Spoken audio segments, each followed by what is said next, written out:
सुंदरपुर गांव की एक छोटी गली में कमला नाम की एक मध्यम आयु की औरत रहती थी। उसका पति राजकुमार एक छोटा सा दर्जी का काम करता था। दोनों की एकमात्र संतान सुनीता अभी 10 साल की थी। कमला का स्वभाव कुछ अजीब था। वो हमेशा दूसरों की बुराई करती रहती थी। पड़ोसी औरतों के साथ बैठकर वो किसी न किसी की निंदा करती रहती। एक दिन कमला ने पड़ोसी शांता से कहा, अरे सुनो, तुमने देखा है ना सामने वाली गीता को? कितनी इतराती फिरती है। पता है, मैंने सुना है कि वो अपने पति से झूठ बोलकर अपनी सहेली के घर जाती है। अरे, ये तुम क्या कह रही हो? सच में? हाँ, मैंने अपनी आंखों से देखा है। और वो राधा जो दूध बेचती है, वो दूध में पानी मिलाकर बेचती है। मैंने कितनी बार कहा है लोगों से कि उससे दूध मत लो, लेकिन कोई सुनता है? इसी तरह कमला दिन भर किसी न किसी की बुराई करती रहती। गांव की हर औरत के बारे में उसके पास कोई न कोई शिकायत थी। एक दिन गांव में प्रेमा नाम की एक नई दुल्हन आई। वो बहुत सुंदर और सुशील थी। सभी लोग उसकी तारीफ करते थे। एक औरत ने कहा, वाह, कितनी सुंदर बहू आई है रामेश के घर में। तभी वहां बैठी दूसरी औरत ने भी उत्साह से कहा, हाँ, और कितनी विनम्र भी है। कल मैं उससे मिली थी, बड़े आदर से बात करती है। ये सुनकर कमला के मन में जलन हुई। वो सोचने लगी कि सब लोग सिर्फ प्रेमा की ही तारीफ क्यों करते हैं। कमला ने अपनी सहेलियों से कहा, अरे भाई, इतनी जल्दी किसी के बारे में क्या राय बना रहे हो? अभी तो वो नई आई है, देखते हैं आगे कैसी निकलती है। तभी शांता ने कमला की बातों को काटते हुए कहा, लेकिन कमला, उसमें तो कोई बुराई नजर नहीं आती। शांता की बातें सुनकर कमला पूरी तरीके से जल भुन गई और उसने व्यंग्य से कहा, अरे, सब कुछ ऊपर से दिखता है, अंदर से पता नहीं कैसी है। मैंने सुना है कि शादी से पहले उसके कई चक्कर थे। कमला की ये बात सुनकर सभी औरतों ने रुचि दिखाई। सच में? क्या वो ऐसी है? अब कमला को भी मजा आने लगा। हाँ, मेरी एक रिश्तेदार उसके गांव में रहती है, उसने बताया था। कमला ने बिल्कुल झूठी बात बनाकर कहा, लेकिन धीरे धीरे कमला की ये झूठी बात पूरे गांव में फैल गई। लोग प्रेमा को शक की निगाह से देखने लगे। प्रेमा को जब इस बात का पता चला तो वो बहुत दुखी हुई।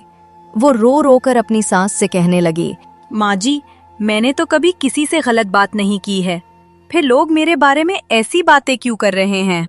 प्रेमा की ऐसी हालत देखकर उसकी सास ने उसे प्यार से समझाया, बेटी, ये गांव ऐसा है, यहाँ कुछ लोग दूसरों की बुराई करने में ही खुशी पाते हैं। तुम परेशान मत हो। लेकिन प्रेमा का मन बहुत दुखी था। वह अब बाहर कम निकलती और घर में ही रहने लगी। ऐसे ही कुछ दिन बीत गए। एक दिन कमला बाजार जा रही थी। रास्ते में उसकी मुलाकात पंडित जी से हुई। राम राम पंडित जी, कैसे हैं आप? राम राम बेटी, तुम कैसी हो? ठीक हूँ पंडित जी, आप कैसे हैं? बेटी, काफी दिनों से मैं तुम्हारे बारे में बात करना चाहता हूँ। पंडित जी की बात सुनकर कमला घबरा गई और घबराते हुए उसने पंडित जी से पूछा, मेरे बारे में क्या बात है पंडित जी? मैंने सुना है कि तुम बहुत निंदा करती हो। यह ठीक नहीं है बेटी। निंदा करना बहुत बड़ा पाप है। पंडित जी, मैं तो सिर्फ सच बात करती हूँ। और कमला की बात बीच में ही काटते हुए पंडित जी ने कहा, सच बात? प्रेमा के बारे में जो बातें तुमने फैलाई थीं, क्या वो सच थीं? कमला का चेहरा लाल हो गया। वो कुछ नहीं कह सकी। बेटी, जिसकी निंदा तुम करती हो वो व्यक्ति कितना दुखी होता है, इसका तुम्हें एहसास है? तुम्हारी झूठी बातों की वजह से उस मासूम लड़की को कितनी तकलीफ हुई है। लेकिन पंडित जी, मैं तो... बस करो बेटी, जब तक तुम अपनी इस आदत को नहीं छोड़ोगी तब तक तुम्हारे साथ भी कुछ न कुछ बुरा होता रहेगा। ये कर्म का नियम है। इतना कहकर पंडित जी चले गए। लेकिन कमला के मन में उनकी बातें गूंजती रहीं। फिर भी वो अपनी आदत नहीं छोड़ सकी। कुछ महीनों बाद एक अजीब घटना घटी। कमला की बेटी सुनीता अचानक से बीमार पड़ गई। पहले तो उसे बुखार आया, फिर वो बोलना बंद कर दी। डॉक्टर को दिखाया तो उन्होंने कहा, ये कोई शारीरिक बीमारी नहीं है, लगता है कि कोई मानसिक आघात है। आप लोगों को सुनीता का ज्यादा ख्याल रखना है, जिससे कि उसके कोमल मन को कोई चोट ना पहुंचे। इतना कहकर डॉक्टर वहां से चली गई, लेकिन कमला को समझ नहीं आ रहा था कि सुनीता को आखिर क्या हो गया है। वो दिन रात अपनी बेटी की सेवा करती रही। एक दिन जब कमला अपनी बेटी के पास बैठी थी, तो सुनीता अचानक बोली, मम्मी, आप क्यों सबकी बुराई करती हैं? सुनीता की बातें सुनकर कमला चौंक गई। तू क्या कह रही है बेटी? मैंने सुना है कि गांव के लोग कहते हैं कि आप बहुत बुराई करती है। मुझे शर्म आती है। ये सुनकर कमला का दिल टूट गया। उसे एहसास हुआ कि उसकी आदत की वजह से उसकी बेटी भी परेशान है। अगले दिन गांव की सभी औरतें इकट्ठी हुईं। वे सभी कमला के बारे में बात कर रही थीं। सुना है कमला की बेटी बीमार हो गई है। हाँ, और मैंने सुना है कि डॉक्टर कह रहे हैं कि ये किसी शौक की वजह से है। मैं तो कहती हूँ कि कमला की ही करनी का फल है। वो हमेशा दूसरों की बुराई करती रहती है। अब भगवान उसे सजा दे रहा है। हाँ, बिल्कुल सही कह रही हो। जैसा करोगे वैसा भरोगे। इधर कमला के घर से ये सारी बातें सुनाई दे रही थीं। कमला को लगा जैसे कोई तीर सीधा उसके दिल में लग गया हो। वो समझ गई कि जो काम वो दूसरों के साथ करती थी, अब वही काम लोग उसके साथ कर रहे हैं। उसी रात कमला को एक अजीब सपना आया। सपने में वो देखती है कि वो एक अदालत में खड़ी है। न्यायाधीश के सामने बहुत सारे लोग खड़े हैं। गीता, राधा, प्रेमा और भी कई लोग जिनकी उसने निंदा की थी। न्यायाधीश ने कमला की ओर देखा और गंभीर स्वर में बोले, कमला, तुमने इन सभी की जिंदगी में दुख फैलाया है। तुम्हारी झूठी बातों से इन्हें कितनी तकलीफ हुई है। तभी प्रेमा रोते हुए आगे आई और न्यायाधीश को देखते हुए कहने लगी, मैंने कभी किसी का बुरा नहीं किया था, फिर भी इन्होंने मेरे बारे में झूठी बातें फैलाई। मैं कितने दिन तक रोती रही।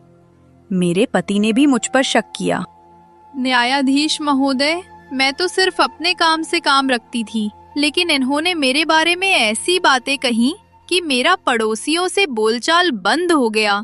एक एक कर सबकी बातें सुनने के बाद न्यायाधीश कमला से गंभीर स्वर में पूछते हैं, तुम्हारे पास इनके सवालों का क्या जवाब है? कमला कुछ नहीं कह सकी। वो समझ गई कि उसने कितना गलत काम किया है। सुबह जब उसकी नींद खुली तो वो बहुत परेशान थी। उसने सोचा कि ये सिर्फ सपना नहीं था, बल्कि भगवान का संदेश था। उसी दिन से कमला ने सोच लिया कि वो अपनी गलती सुधारेगी। वो घर से निकलकर सबसे पहले वो प्रेमा के घर गई और दुखी स्वर में उसे कहा, प्रेमा बेटी, मैं तुमसे माफी मांगने आई हूँ। कमला की बातें सुनकर प्रेमा चौंक गई। माफी? किस बात की माफी?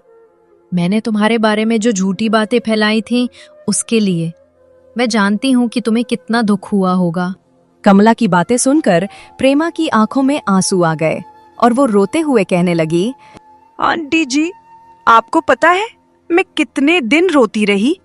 मैं जानती हूँ बेटी, मुझसे बहुत बड़ी गलती हुई है। मैं तुमसे सच्ची माफी मांगती हूँ। कोई बात नहीं आंटी जी, आप समझ गई हैं, यही बहुत है। लेकिन दोबारा तभी किसी के साथ ऐसा मत करिएगा। उसे कितना दुख होता है, आप नहीं समझ पाएंगी। प्रेमा ने कमला को माफ कर दिया। इसके बाद कमला ने गीता, राधा और बाकी सभी लोगों से माफी मांगी जिनके बारे में उसने गलत बातें फैलाई थीं। सभी ने उसे माफ भी कर दिया, क्योंकि वे देख सकते थे कि कमला सच्चे दिल से पछता रही है। कमला ने गांव के सभी लोगों के सामने खड़े होकर कहा, मैंने आप सभी के साथ गलत किया है। मैंने कई लोगों के बारे में झूठी बातें फैलाई हैं। मैं आपकी दोषी हूँ, इसीलिए मैं आप सबसे माफी मांगती हूँ। और आप सभी से मैं वादा करती हूँ कि अब से मैं कभी किसी की निंदा नहीं करूंगी। गांव के लोगों ने कमला की इस बात की तारीफ की। वे समझ गए कि कमला सच में बदल गई है और सभी ने उसे माफ भी कर दिया। लेकिन उसी दिन से अजीब बात यह हुई कि कमला की बेटी सुनीता भी ठीक होने लगी। डॉक्टर भी हैरान थे कि इतनी जल्दी बच्ची कैसे ठीक हो गई। लेकिन कमला समझ गई थी। जब उसने अपने मन से द्वेष और निंदा की भावना निकाल दिया तो उसके घर में भी शांति आ गई। अब कमला एकदम बदल गई थी।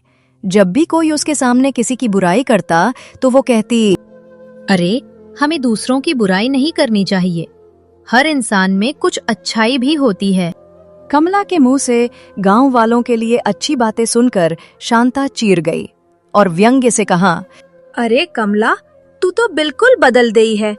पहले तू तो सबकी बुराई करती थी। कमला ने मुस्कुराते हुए कहा, शांता, मैंने समझ लिया है कि निंदा करना कितना बुरा काम है। जब हम किसी की बुराई करते हैं तो उसका दुख हमारे घर भी आता है। कैसे? देखो ना, जब मैं सबकी बुराई करती थी तो मेरी बेटी बीमार हो गई और फिर लोग मेरी भी बुराई करने लगे। तो जैसा हम करते हैं वैसा ही हमारे साथ होता है। धीरे धीरे पूरे गांव में कमला की तारीफ होने लगी। लोग कहते, देखो कमला कितनी अच्छी बन गई है, अब वो किसी की बुराई नहीं करती। कुछ महीनों बाद अचानक गांव में एक नई समस्या आई।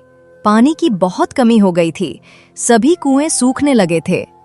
एक दिन सभी गांव वाले इकट्ठे होकर इस समस्या पर चर्चा कर रहे थे। क्या करें अब? पानी तो बिल्कुल खत्म हो गया है। अब शायद हम सबको अगले गांव से पानी लेकर आना पड़ेगा। गांव वालों में पानी को लेकर चर्चा चल ही रही थी कि तभी कमला ने कहा, एक काम करते हैं, हम सभी मिलकर भगवान से प्रार्थना करते हैं और साथ ही कुछ पुण्य का काम भी करते हैं। कमला की मुंह से पुण्य की बात सुनकर सभी लोग हैरान हुए। पुण्य का काम? हाँ, हम सब मिलकर गरीब लोगों की मदद करें, भूखों को खाना खिलाएं, प्यासों को पानी पिलाएं, तो शायद भगवान का कोई चमत्कार हो जाए। हमें एक बार तो प्रयास करनी ही चाहिए। सभी को कमला का सुझाव अच्छा लगा। पूरे गांव ने मिलकर एक सप्ताह तक गरीब लोगों की सेवा की। जो भी पास से गुजरता उसे खाना और पानी दिया जाता। 7वें दिन अचानक आकाश में बादल छा गए और जोर की गर्जना के साथ बारिश हुई। सभी कुएं भर गए। गांव के लोगों ने कहना शुरू किया, ये कमला की वजह से हुआ है। उसने हम सबको अच्छे काम करने के लिए प्रेरणा दी। अब कमला पूरे गांव की इज्जतदार महिला बन गई थी। जब भी कोई समस्या होती लोग उससे सलाह लेते। एक दिन कमला के पास एक जवान लड़की आई। वो बहुत रो रही थी। उसे रोते हुए देखकर कमला ने उस लड़की से पूछा, क्या बात है बेटी, तुम क्यों रो रही हो? आंटी जी, गांव की औरतें मेरे बारे में गलत बातें फैला रही हैं। कह रही हैं कि मैं अपने पति को परेशान करती हूँ। मैंने तो कुछ नहीं किया है। कमला का दिल भर आया। वो समझ गई कि ये लड़की वही तकलीफ झेल रही है जो कभी प्रेमा ने झेली थी। बेटी, तू चिंता मत कर, मैं सभी औरतों से बात करूंगी। कमला ने सभी औरतों को एक जगह बुलाया और कहा, सुनो बहनों, ये लड़की बहुत परेशान है। आप लोग इसके बारे में जो बातें कर रहे हैं वे सच हैं या झूठ? एक औरत ने कहा, हमने तो सिर्फ सुनी सुनाई बात कही है। तो फिर बिना जाने समझे किसी के बारे में बातें क्यों कर रहे हो? मैंने भी यही गलती की थी। निंदा करने से सिर्फ दुख ही फैलता है। कमला ने सभी को समझाया कि निंदा करना कितना बुरा है। धीरे धीरे सभी औरतों ने भी अपनी आदत बदली। पूरे गांव में अब शांति थी। लोग एक दूसरे की मदद करते थे। कोई किसी की बुराई नहीं करता था। साल भर बाद गांव में एक बड़ा उत्सव हुआ। उत्सव के दौरान गांव के सरपंच ने सभी के सामने खड़े होकर कमला की तारीफ करते हुए कहा, हमारा गांव अब सबसे शांत और खुशहाल गांव है। ये सब कमला की वजह से हुआ है और हम सभी को कमला से प्रेरणा लेनी चाहिए। सभी लोगों ने तालियां बजाई और कमला की तारीफ की। कमला की आंखों में खुशी के आंसू थे। उस रात कमला ने अपने पति राजकुमार से कहा, देखो, जब मैं गलत काम करती थी तो हमारे घर में कितनी परेशानी थी, और जब से मैंने अच्छे काम करना शुरू किया है हमारे घर में कितनी खुशी है। कमला की बातें सुनकर राजकुमार भी बहुत खुश हुआ और गर्व से कहने लगा, हाँ, तुमने सच में अपनी जिंदगी बदल दी है। कमला ने भगवान को धन्यवाद देते हुए कहा, ये भगवान की कृपा है, उन्होंने मुझे सही राह दिखाई। कमला की बेटी सुनीता अब पूरी तरह स्वस्थ थी। वो पढ़ाई में अच्छी थी और सबका प्यार पाती थी। एक दिन सुनीता ने अपनी माँ से कहा, मम्मी, अब मुझे आप पर गर्व होता है। गांव के सब लोग आपको बहुत मान देते हैं। कमला अपनी बेटी को गले लगाते हुए कहती है, बेटी, मैंने जो गलती की थी उसका एहसास मुझे हो गया और अब मैं ऐसा कोई काम नहीं करूंगी जिससे कि तुम्हें तकलीफ हो। अब मैं हमेशा अच्छे काम करूंगी। इसी तरह कमला ने अपनी जिंदगी पूरी तरह बदल दी। वो निंदा करने वाली कमला से एक अच्छी इंसान बन गई। गांव के लोग उसकी कहानी को दूसरे गांवों में भी सुनाते थे। वे कहते थे, देखो, इंसान चाहे तो अपनी जिंदगी बदल सकता है। कमला इसका सबसे अच्छा उदाहरण है। पंडित जी ने भी कमला की तारीफ करते हुए कहा, बेटी, तुमने सच में अपने कर्मों को सुधार दिया है। ये बहुत अच्छी बात है। सदा खुश रहो बेटी। पंडित जी कमला को आशीर्वाद देकर वहां से चले गए। अब कमला सभी के साथ प्यार से रहती, जरूरत पड़ने पर लोगों की मदद भी करती और सभी को समझती। दोस्तों, आपसे निवेदन है कि कभी किसी की निंदा मत करो। इससे सिर्फ दुख फैलता है। अच्छे काम करो तो अच्छा फल मिलता है। इस तरह कमला ने अपनी गलती से सीख लेकर न केवल अपनी जिंदगी बदली, बल्कि पूरे गांव को भी बदल दिया। दोस्तों, आपको मेरी इस कहानी से क्या सीख मिली, कमेंट करके जरूर बताना। और हाँ, वीडियो अगर अच्छी लगी है तो वीडियो को लाइक करके चैनल को सब्सक्राइब कर लीजिए। एक समय की बात है, हिमालय की तलहटी में बसा था एक छोटा सा गांव, सुरम्यपुर। ये गांव हरे भरे खेतों, बर्फीली चोटियों और झरनों की मधुर आवाज से सजा था। गांव के बीचों बीच एक प्राचीन शिव मंदिर था, जिसकी दीवारें समय के साथ जर्जर हो चुकी थीं। गांव के लोग मेहनती थे, पर प्रकृति की मार ने उन्हें बार बार परेशान किया। इस गांव में रहते थे दो भाई, विक्रम और अमर। उनके पिता ठाकुर रंजीत सिंह एक सम्मानित जमींदार थे, जिन्हें गांव वाले दानवीर के रूप में जानते थे। रंजीत सिंह ने हमेशा गांव की भलाई के लिए अपने धन और संसाधनों का उपयोग किया। उनकी मृत्यु से पहले एक ठंडी सर्द रात को उन्होंने दोनों बेटों को अपने पास बुलाया। रंजीत सिंह अपनी कमजोर आवाज में बोले, विक्रम, अमर, मेरे बच्चों, मेरी बात ध्यान से सुनो। मैंने इस गांव को हमेशा अपना परिवार माना है। मेरे बाद तुम दोनों इस जिम्मेदारी को संभालोगे। कभी लालच में मत पड़ना। जो लोग तुम्हारी मदद मांगने आए, उनके साथ उदारता से पेश आना, दान देना, पर समझदारी से। सच्चा दान वही है जो जरूरतमंद की जिंदगी बदले, न कि केवल दिखावे के लिए हो। विक्रम आंसुओं को रोकते हुए बोला, पिताजी, आप चिंता ना करें, हम आपका नाम रोशन करेंगे। फिर अमर ने भी हाथ जोड़कर कहा, हाँ पिताजी, हम गांव की भलाई के लिए सब कुछ करेंगे। रंजीत सिंह ने आखिरी सांस ली और संसार छोड़ गए। अंतिम संस्कार के बाद उनकी वसीयत के अनुसार संपत्ति 2 हिस्सों में बंट गई। विक्रम अपनी पत्नी कांता और बेटे रवि के साथ पुरानी हवेली में रहा, जो गांव के केंद्र में थी। हवेली की ऊंची दीवारें, नक्काशीदार दरवाजे और विशाल आंगन गांव की शान थे। अमर अपनी पत्नी सरिता और बेटी अनन्या के साथ गांव के बाहर बनी छोटी हवेली में चला गया, जो एक छोटी पहाड़ी के पास थी, जहां से बर्फीली हवाओं का झोंका आता था। ऐसे ही समय बीतता गया। कुछ साल बाद एक भयंकर बाढ़ ने गांव को तबाह कर दिया। खेतों में पानी भर गया, फसलें डूब गईं और कई घर ढह गए। गांव का एक गरीब किसान हरिया अपनी झोपड़ी के बाहर बैठा रो रहा था। उसकी पत्नी और 2 छोटे बच्चे भूख से तड़प रहे थे। गांव का सरपंच गोपाल, जो एक बुजुर्ग और समझदार व्यक्ति था, हरिया को देखकर रुक गया। हरिया रोते हुए बोला, सरपंच जी, मेरी सारी फसल बर्बाद हो गई। अब मेरे बच्चे क्या खाएंगे? मेरी झोपड़ी भी आधी टूट चुकी है। भगवान ने मेरे साथ ऐसा क्यों किया? गोपाल ने सांत्वना देते हुए कहा, हरिया, हिम्मत रख। मैं तुझे ठाकुर रंजीत के बेटे अमर के पास ले चलता हूँ। वो जरूर तेरी मदद करेंगे। उनके पिता तो हर मुसीबत में गांव के साथ खड़े रहते थे। गोपाल हरिया को लेकर अमर की हवेली पहुंचा।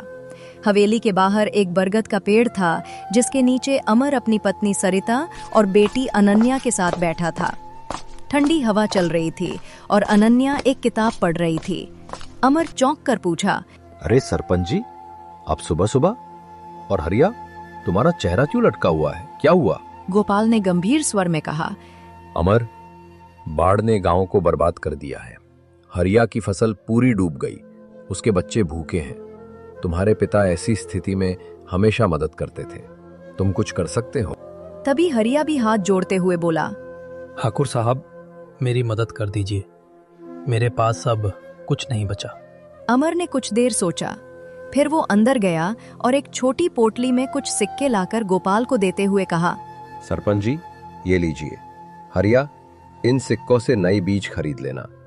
इस बार बाढ़ के पानी को रोकने के लिए खेतों में नालियां बनाना। मेहनत करो, सब ठीक हो जाएगा। इतने कम धनराशि देखकर गोपाल बहुत नाराज हुआ और गुस्से से अमर से कहने लगा, ये क्या अमर, बस इतने से सिक्के? तुम्हारे पिता तो अपने गोदाम खोल देते थे। ये मदद नहीं, भीख है। हरिया भी निराश होकर कहा, ठाकुर साहब, मेरे बच्चे भूखे मर जाएंगे। अमर ने शांत स्वर में कहा, हरिया, मैंने तुम्हें बीज के लिए पैसे दिए, अगर जरूरत हो तो कुछ और दे सकता हूं, ताकि परिवार के लिए अनाज खरीद सको, लेकिन मेहनत तो तुम्हें ही करनी होगी।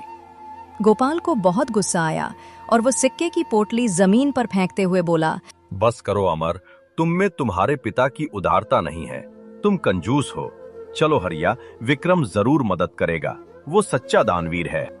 गोपाल गुस्से में हरिया को साथ लेकर वहां से चले गए। उस रात सरिता ने अमर से नाराजगी जताई और उदास स्वर में कहा, आपने इतनी कम मदद क्यों की?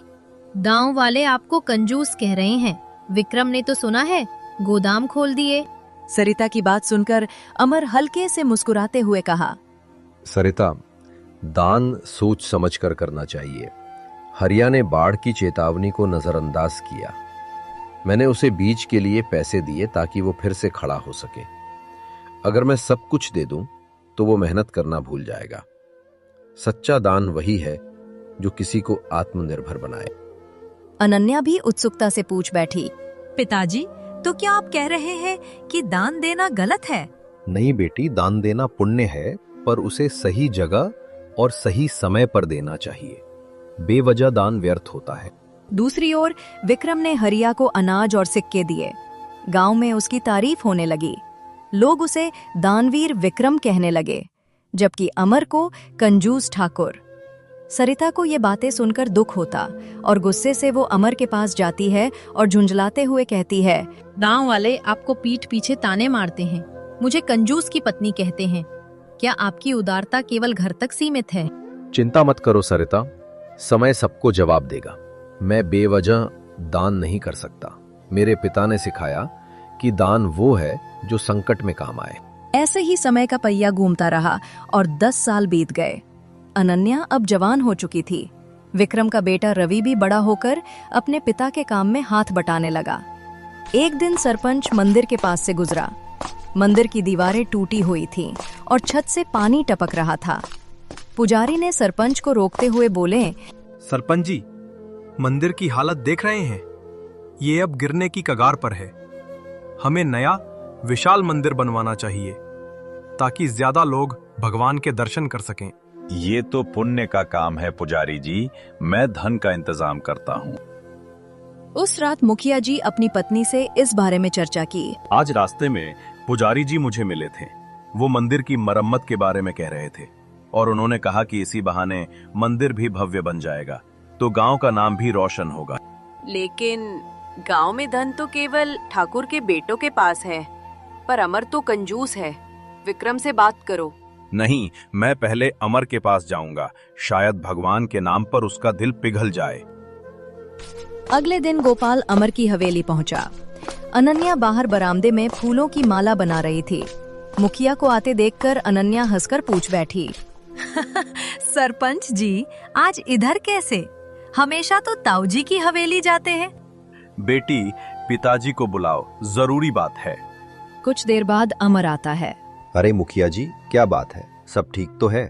अमर, मंदिर जीर्ण हो गया है। मैं चाहता हूँ कि नया मंदिर बने। इसके लिए दान चाहिए, तुम मदद करो। अमर ने कुछ देर सोचा, फिर एक छोटी पोटली में सिक्के लाकर दिए। ये लीजिए, गांव के और लोग भी दान करेंगे। मंदिर तो मन की श्रद्धा से बनता है, विशाल मंदिर की क्या जरूरत। ये क्या अमर, भगवान के लिए भी तुम्हारी जेब से फूटी कौड़ी नहीं निकलती? शर्म नहीं आती? सरपंच जी, मैंने जो दिया वो मेरी सामर्थ्य है। भगवान तो मन में बसते हैं, छोटा मंदिर हो या बड़ा, श्रद्धा से फर्क पड़ता है। गोपाल गुस्से से सिक्के फेंकते हुए कहता है, बस करो, तुम ठाकुर रंजीत के बेटे होकर भी कंजूस हो। चलो, विक्रम जरूर मदद करेगा। गोपाल विक्रम के पास गया। विक्रम ने सुना और तुरंत 5000 स्वर्ण मुद्राएं और गांव की सीमा पर अपनी जमीन दान कर दी। मेरी जमीन पर मंदिर बनाइएगा। मैं चाहता हूं मंदिर भव्य बने, बस। वाह विक्रम, तुम सच्चे दानवीर हो। तुम्हारे पिता को भी तुम पर गर्व होगा। गांव में विक्रम की तारीफों के पुल बांधे गए। अमर को लोग और ताने मारने लगे। अनन्या को जब इसके बारे में पता चला तो वो बहुत क्रोधित हुई और गुस्से में अपने पिता के पास जाकर कहा, पिताजी, आपने इतना कम दान क्यों दिया? लोग आपको गलत समझते हैं। बेटी, विशाल मंदिर से भगवान नहीं मिलते, सच्ची श्रद्धा से मिलते हैं।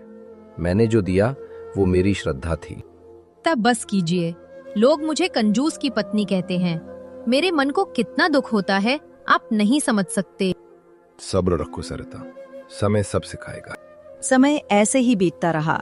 कुछ समय बाद अनन्या बीमार पड़ गई। कई हकीमों ने देखा पर कोई फायदा नहीं हुआ। आखिरकार एक हकीम ने बताया, पहाड़ों में एक घुमक्कर साधु है जो जड़ी बूटियों का जानकार है। वो तुम्हारी बेटी को बचा सकता है। अमर अनन्या को लेकर जंगल गया। वहां एक साधु एक गुफा में जड़ी बूटियों के बीच बैठा था। अमर साधु बाबा के पास गया और रोते गिड़गिड़ाते हुए कहा, महात्मा, मेरी बेटी बीमार है, उसकी जान बचाइए। इलाज संभव है, परंतु इसके लिए तुम्हें कष्ट करना पड़ेगा। मैं अपनी बेटी के लिए हर कष्ट करने को तैयार हूं। आप उपाय बताइए महात्मा जी। ठीक है, तो सुनो। जंगल में लाल और नीली जड़ें खोजो, उन्हें पीसकर औषधि बनाओ, रोज खिलाओ, वो ठीक हो जाएगी। और सुनो, ये औषधि महामारी में भी काम आती है। और हां, मुझे अब ढूंढने मत आना, क्योंकि मैं कल दूसरे गांव जा रहा हूं। अमर ने मेहनत से जड़ें इकट्ठी की और औषधि बनाई। कुछ ही दिनों में अनन्या ठीक हो गई, पर तभी गांव पर नई मुसीबत आई। पूरे राज्य में भयंकर सूखा पड़ गया। खेत सूख गए, लोग भूख से मरने लगे।